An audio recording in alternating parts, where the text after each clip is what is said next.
So hello everyone, আবার নতুন একটা ব্লগে চলে এসেছি। বাজার নিয়ে আসলাম সকালে, মানে সকালে একটু বাজার করতে এনেছি একটু পাবদা মাছ আর একটু চিংড়ি। বাট আমার প্রবলেম হচ্ছে আমি চিংড়ি মাছ কাটতে পারি না। আমি কি করে কাটবো আমি জানি না। তোমরা কে কে চিংড়ি মাছ কাটতে পারো না আমাকে অবশ্যই জানাও।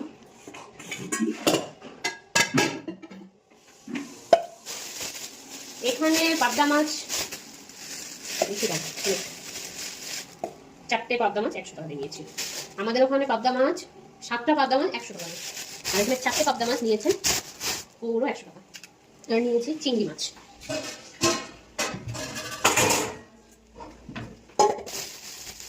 আজকে চিকেন একটু নিয়েছি, চিকেন একটু করবো।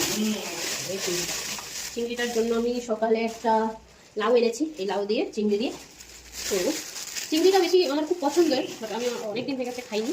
বাট চিংড়িটা খাই না কারণ আমার চোখে ভীষণ অ্যালার্জি ওঠে, চুলকায়, তার জন্য আমি খাই না। এই দেখো এতটা চিংড়ি মাছ 100 টাকা। যাই হোক, এটা এখন ক্লিন করবো, তারপরে তোমাদের সাথে রান্নাটা শেয়ার করবো।